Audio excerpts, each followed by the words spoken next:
It's a bit like David Attenborough, this, showing some rare species hiding in the undergrowth, and that is a full sleeper, still with its metal sort of saddles in, where the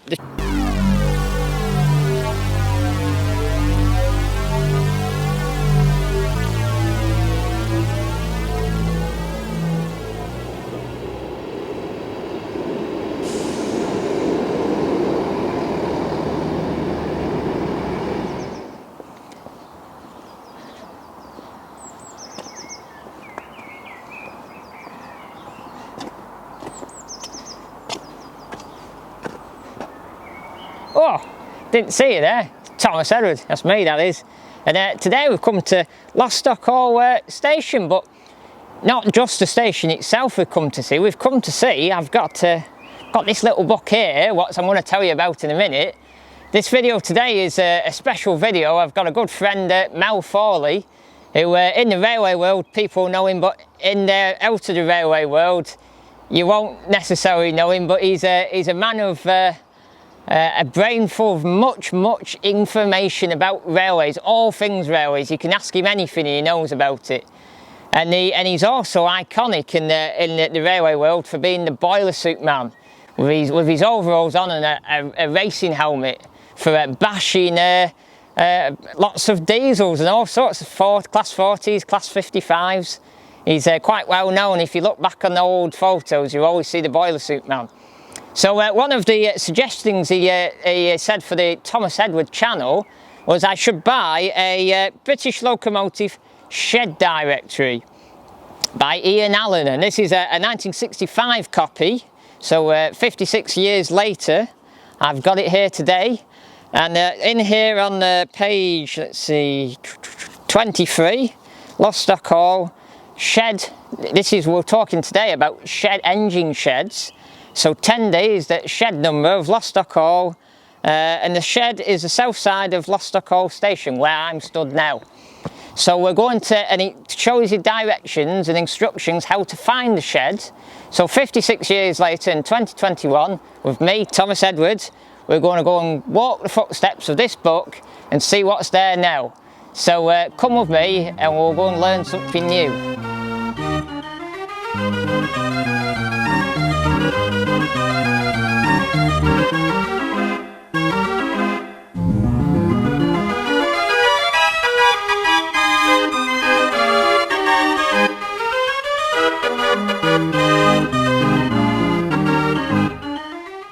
Right, so I've come up off the station onto this road here, what's called Watking Lane, and we get me shed directory book out here. I know we get back to the page we were, 23. So what's that page there? That page there actually, 22. There's Lostock Hall, 10D. That's the shed number. The shed is at the south side of Lostock Hall Station. The yard is visible from the line. The shed entrance is a few yards south of the station entrance on the same side of Watking Lane. Walking time less than 5 minutes. But also this is very enthusiastic bashery kind of stuff. Only an Ian Allan book would tell you this. It tells you Ribble bus services. So the number 109 to Chorley and the 1111 to Earnshaw. And then there's Earnshaw Bridge, and then at 112 to Coppell, I think it says. But they don't exist. But if you look on here, travel, the Lostock Hall Station, and it tells you what station is on the map. But then down here, main destination's my bus. Down here, look, you look at this Leyland bit. Those two buses are in this book. So 56 years later, there's two buses still what tells you in this book here.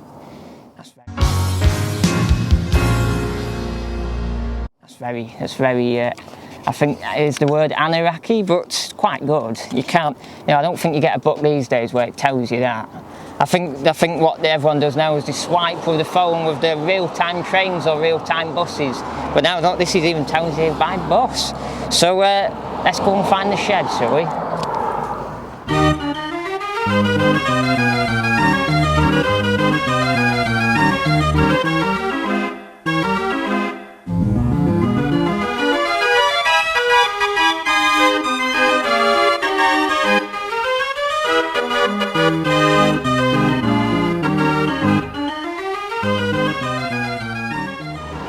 So I think this is from looking at me 1965 book, this is the entrance of where the Lostock Hall Engine Shed was.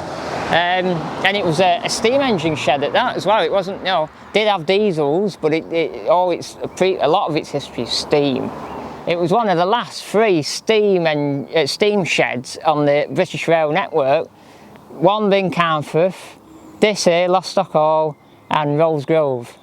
Obviously, this is what's left of Lostock Hall Shed. It's just waste ground, but I can actually see where the lines were and where the shed was, so there's a bit of a footprint of where it was. So I might try and get a close look. I can see there's a path down the back, so I might go and have a closer look. And you can actually, when I was walking down from the station, you could see through these big green fences here, you could see the layout of the shed, the back of the shed. This is the back of the shed here. But we'll go and have a look down there and see what else we can find. So I brought up rail maps online here. Now Lostock Hall is there, that's the station, and I'm just stood about there looking onto this wasteland here with all these trees. Now the red lines you see on the screen today in 2021 is from the right here. This line here goes through the Lostock Hall station. Down here is the Blackburn line, what joins the West Coast Main Line. Now it has a avoiding line to the south of Lostock Hall here, what comes off the Blackburn line down and joins the south to the West Coast Main Line. Now if we bring up the lines what would have been there back in 1965 when my little shed directory book by Ian Allan was published, you'll have something like this from above. So here where I'm looking through onto that wasteland is where the shed was, with the shed number 10D and all those there. Now you can actually see there's a line from the Blackburn line that comes across to the avoiding line. And there's lots of sidings all over the place. There's even sidings in the estate, and there's even where the avoiding line around Lostock Hall here even has a little line what cuts this corner off and goes so you can go north onto West Coast Main Line, and so on. And it even has a line here what takes you down onto the Ormskirk line, what isn't there anymore. So all these lines are all where we're walking today. I've come down to the end of the shed, but actually it's on a different day and it's raining and I'm in different clobber, but we've come down to the end of the shed and we've had to walk through all this bramble to get down here to get a good visual. And I've got this picture here of the right down the end of the yard, because you can't really see the shed behind it. Actually the shed, you can just see the end of the shed up there, and so this sort of picture's right down here, and there's like a site office there with a bay window, and there's some buildings in the background. But from what we've just been discussing off camera is there's a park here with a load of woodland, and there's all this debris bulldozer up here. It used to go a lot further that way, because there's another picture here, this picture, and look how wide it is. So this is looking from up there from the road, this is. And this is a shed here, and the building on the end, and there's the coal tower. And this, it's very wide, so that must have been right into that park there. That must have been that. You know, there's big. These are either waiting for scrap or they're getting ready or getting fixed. But I think they probably ended the line there, because in the backgrounds there's a blue class 50 and a class 25. But as you can see, might be coming behind me is actually a big pile of rubble. I think that's actually probably what's left of Lostock Hall Shed. You can see some brickwork, red brickwork, and lots of concrete. I think that's all apart from that rubble and the remains on the floor up there of where the tracks went, that's all you can see of Lostock Hall in 2021. But we're going to have a look down there and see if we can see exactly where the coal tower was. We'll have to go and bash his way through the undergrowth a bit more. And then we're going to take you up to, I'm going to go back up to the station, because I've got a nice photo looking down the end of the station into the yard, because the station at Lostock Hall today is really short to what it used to be. Originally it used to go further through underneath the road bridge and like down to like those bushes there. So it's a very long station, so we're going to show you that. But first we're going to go over there, I think, and have a look at a coal tower. Well, try to.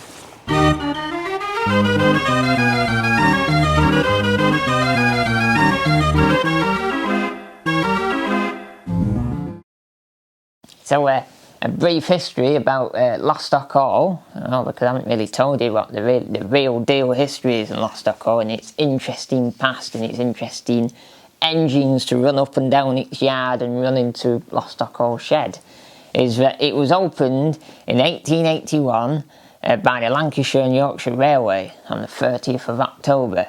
But the thing is, it had lots of roles through its life. Even though it ran steam a lot all the way up to when it finished in 68, it had a lot of roles after that. No, it didn't fully shut. So it ran steam all the way up to 68 when it was the end of steam. But after that, it went into being a diesel shed, but it only went into diesel shed for 4 years, and then it went into a fueling and serving point where engines could get, you know, fueled up and had a look at if something was wrong with them. And then it went and became a wagon and a brake van repair depot.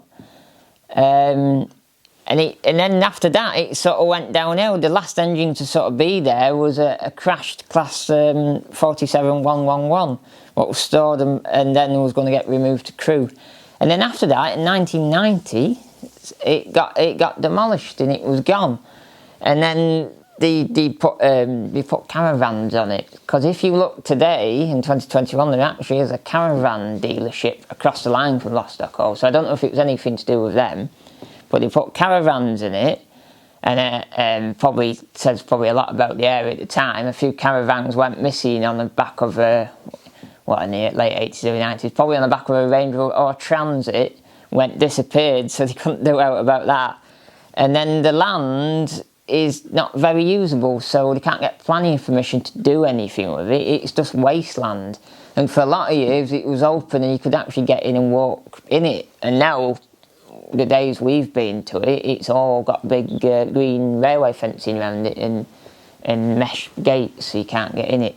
But that's its brief history from start to finish. The joys of the English countryside in May is everything's growing again, and there's quite a lot of nettles. But we're beating us away for the bush here because we want to try and find where the coaling tower was at Lostock Hall. And from what I can work out, it's at the end here. We had a look and try and go along the bank, but there's too many brambles, so we thought we'd come this way because it looks a bit more shallow. But I've just eyed here off camera. There's a bit of I think there's an old railway sleeper there, stuck into the ground. Oh, look over there, look at that over there. Oh. Something metal in there. Maybe it's a fish plate there. I think that's a fish plate, that. I think that's a genuine Lostock Hall fish plate. You know, that's like what's it called? What do you call it? Oh, what's that? That guy with the guy with Tony Robinson on the chant. You know, the program where you go and dig up some rare Roman remains. Well, that's some rare Lostock Hall fish plate. Look at that with TE. You know, see, TE gives you genuine things to look at. No, it doesn't. I've not just gone and looked at it from the front gate and that's your lot. We're actually coming to the depths of the wood in the middle of Lancashire to find an old shed, or some remains of an old shed. You know, see, so you get the whole hog of Thomas Edward. Now let's try and get through here, shall we?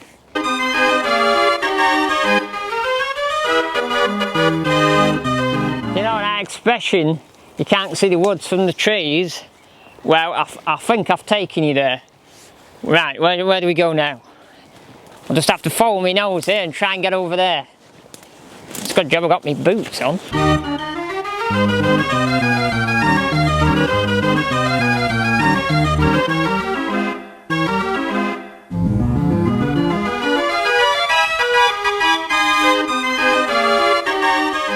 There you go, there's a concrete rail sleeper there. We'll just see for the bushes, you probably won't be able to see actually. Demolished the shed in the late 80s.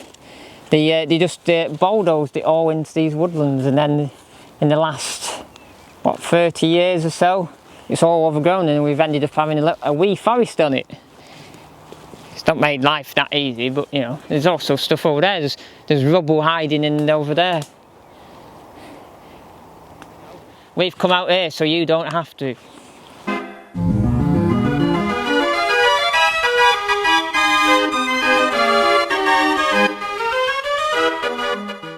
Why Lostock Hall is the genuine article, as people would say, is Lostock Hall had a big important role in the last days of steam, and it was one of 3 of the last British Rail steam sheds on the network, and the other 2 being Carnforth and Rosegrove.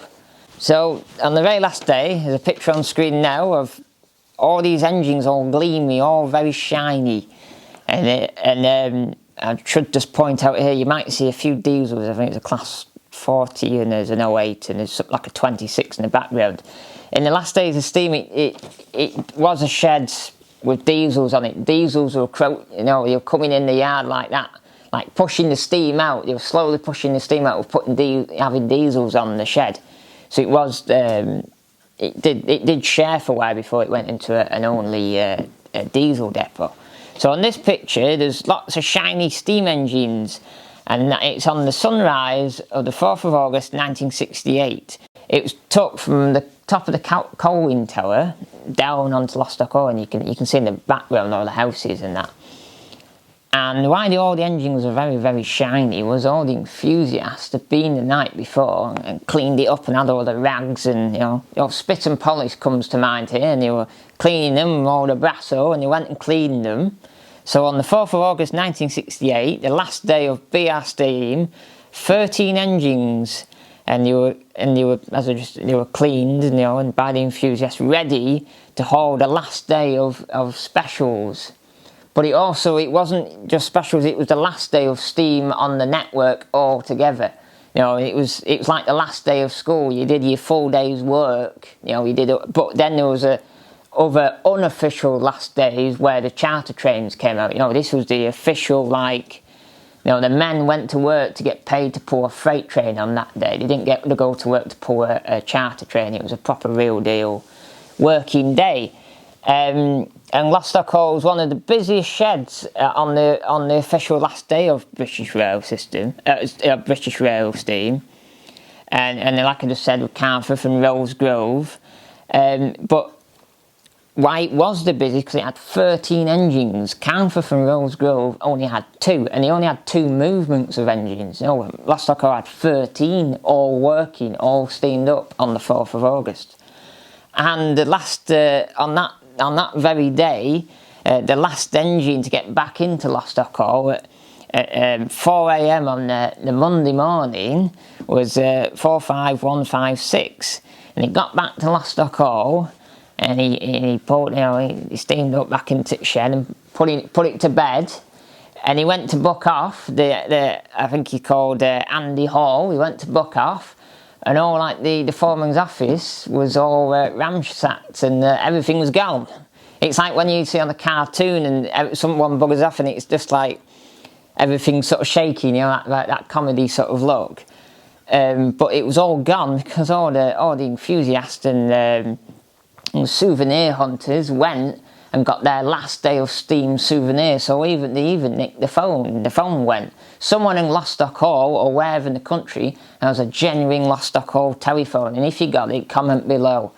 And so we went to book off, and officially, you know, the last day of steam, like I just said, was working freight and passenger. The last official man off the footplate, Andy Hall, booked off for the last time.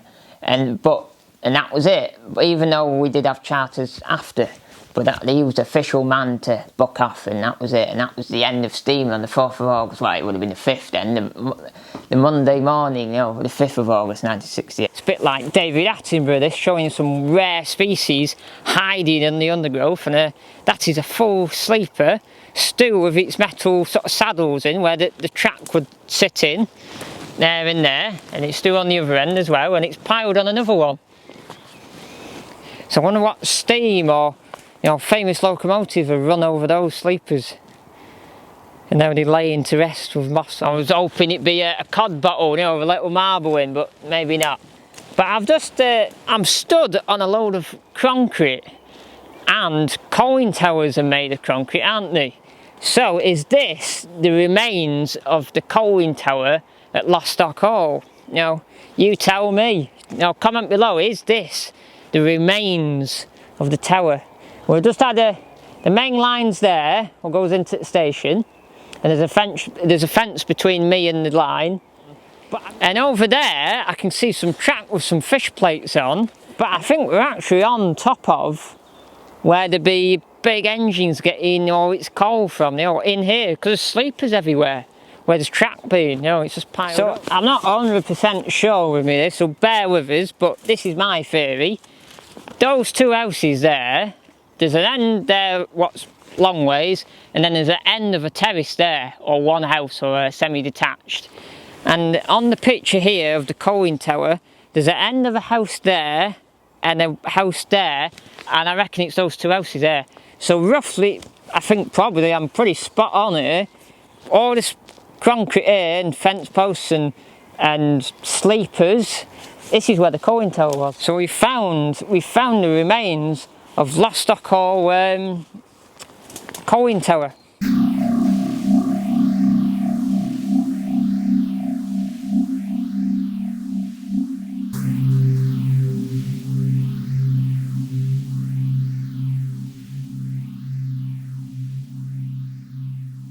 Didn't just end there, steam wasn't gone fully. They still had a lot of stuff going on. They had lots of charter trains going on, and the weekend after the last day of steam, they had the 15 guinea special, what was a train what got pulled everywhere, and it got pulled by many engines.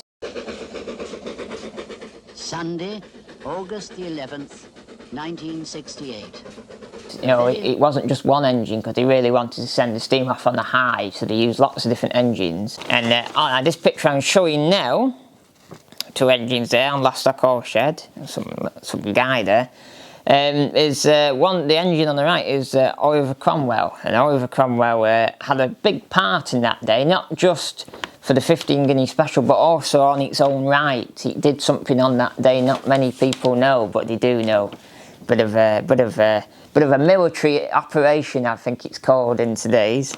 So the 15 guinea special, on the 11th of August 1968, 1 week after the official last day of steam, Oliver Cromwell, what's on the picture in front of you, after it was his turn to pull it, and then he went back to Lostock Hall Shed, and he didn't get put to bed. He got cold and fueled, and he set off underneath the radar. Norfolk, he went to the Ressingham Steam Garden. Well, it was a guy who had probably quite a bit of dosh if it was in today's world, and he had a big collection of steam in his garden centre and all sorts of manners of things what would excite many railway people or enthusiasts. So Oliver Cromwell went underneath the radar down there. No one really knew it did that. By its own power, I should say. It didn't go by road, by its own power, went under the radar. But why that was happening, it was a Black 5451110 arrived into Liverpool Lime Street just before 8 PM, where it waited until its carriages were uncoupled from it and taken away and removed. And as it waited, and then they were removed, and it went light engine back to Lostock Hall, and as it left Liverpool Lime Street, the fireman shouted to the crowd, "No more dirty hands!" And that was it. Gone. No more dirty hands. Little he knew that when he went on to diesel, that he'd smell of hot engine oil and diesel, and he'd have stinging eyes, and he'd do all that. He'd have a much more filthy job, even though the diesels were classed as a clean job, apparently. And I don't think that went to plan, really. So I've just walked up to sort of a bit more end of the shed, and this is lying under the undergrowth. I think it's a piece what goes to the buffer stops, and you just see the rails that go up there, what would obviously go up to the bit where it'd have the red board on it, with probably a red lamp on it, and it'd be some buffer stops for end of a siding. So this might not have come from this end of the yard, it could have come from up at the top of the yard, and you've just pushed everything down here into this bank. And up here, there's some more rails, what probably part of the buffer stop as well. And yeah, and lots of concrete, and there's some red bricks as well. Tell you what, they didn't do a good job of clearing up. They just pushed it all down here, and it's, you know, oh.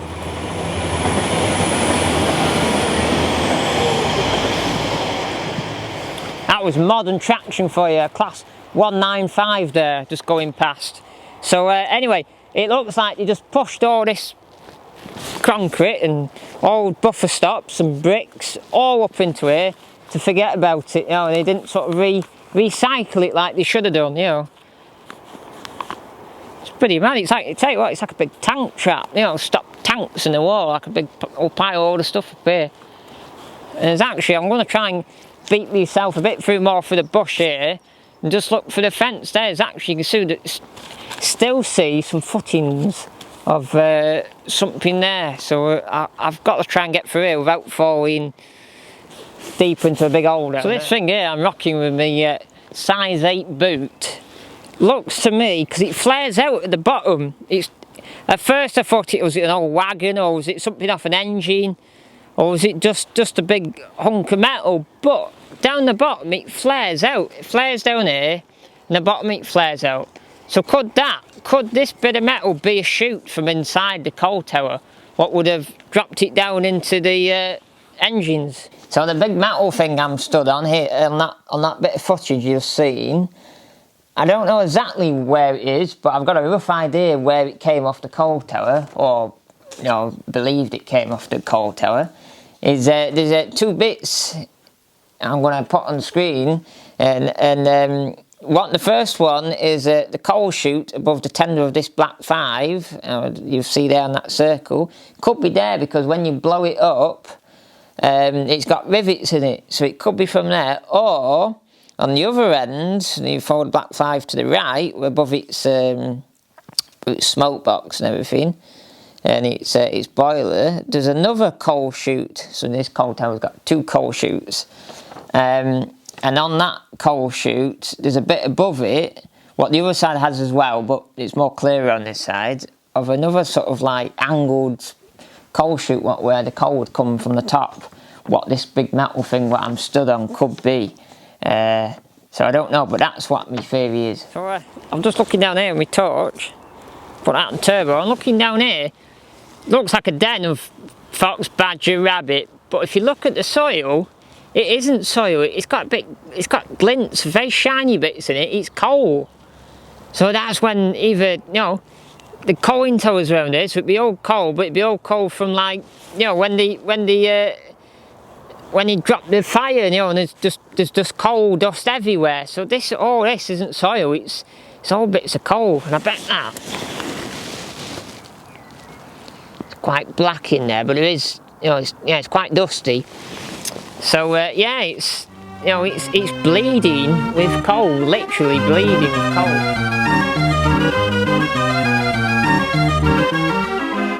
Well, that was a bit more easy than I thought it'd be, and you know, I thought I'd be there for 10 days with a machete, whacking it back, you know, a bit like Camel Trophy in the Amazon jungle, you know, there for days trying to hack through. But anyway, we're out. We're here, we're in a lot of open space.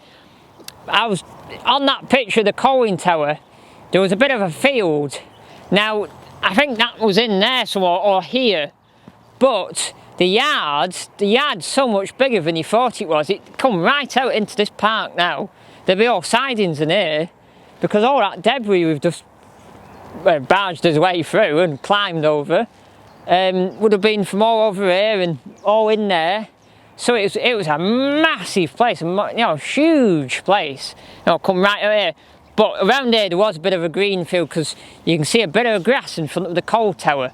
But I think that's what we're going to show you really from 2021. Me little book 56 years later, come and visit the shed in me Ian Allan book, and it's 53 years after steam. That's this is what's left of it, a little football pitch, a nice green park where you can come and walk your dog. But you don't know, all those dog walkers are walking over history. And now that is fascinating, they're walking over actual history underneath here. There's probably a few lines under here, a few sleepers. Big engines would have gone up and down here and shunted, all in there. And men in blue jackets and a hat, a proper railwayman's hat, all in there having a bit of banter on the, when they come down to work, and they be in here walking around the engines or the rolling stock. That's the coin tower, so that would have been, if we pan round here, that would be over there somewhere, because the houses were over there. That would have been over there. And then, so I was just explaining earlier about this one here, how wide it is. So this here, this line here, and you can just see the field there. Either the field's right down the end of here, so maybe this is way up there behind the camera. That would be the field there, and there'd be sidings in here of solid ground like that. And then the coin tower's over there. This would be actually a bit further up there, so you can't really say, but it's here. That end of that yard is here. It's piecing together slowly. The TE here, Thomas Edwards, is piecing all the pieces to the puzzle, so we know where the true Lostock Hall shed was and yard. And now we're going to go up to the station and look at another picture and show you some more, and then we'll go home and have a cup of tea.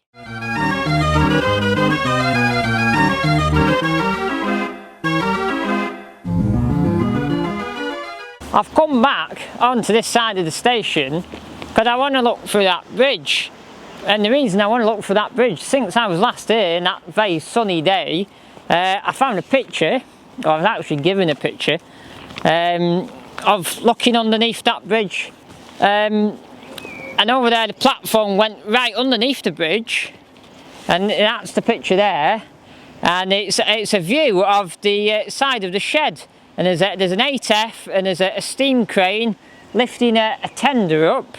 And there's a grunt, an 08, and there's some other bits and bobs sort of there. And you probably just see the coin tower in the distance, but it's very, very vague. But the station's really clear with the fence along it, and it's got the bottom right of the corner. It's got some pigeon baskets, waiting to go on the train to get sent off, so they could race home, and then they could time them to see how far they get home. Wonder where those pigeons are caught.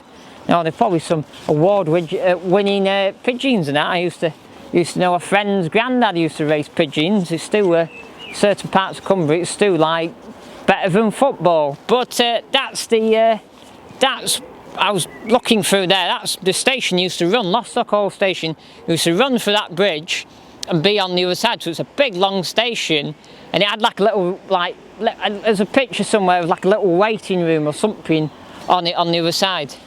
So that's why I want to come this side and just visualise it in the TE brain and see where it was.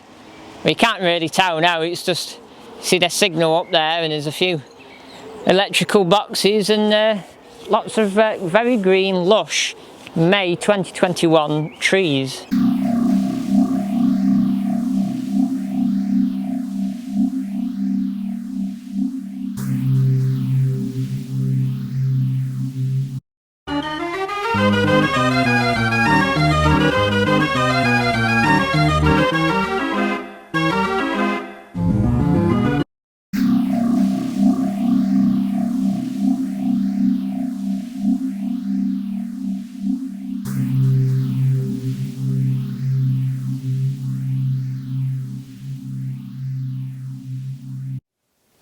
Oh, I'm back.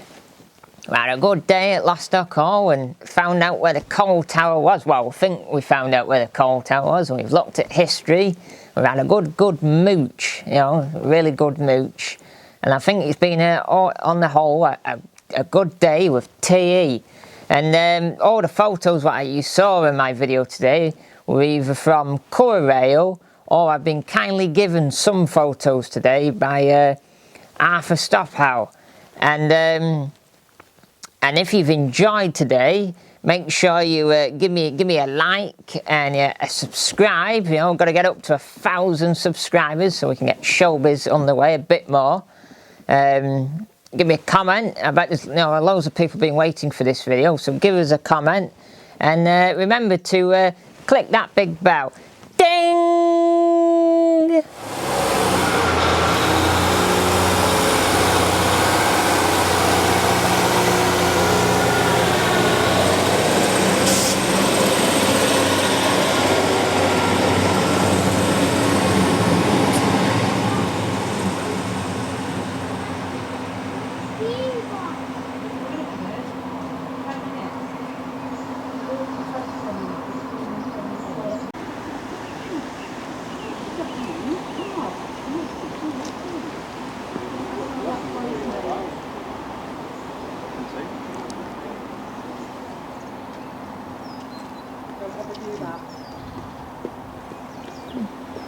Yeah.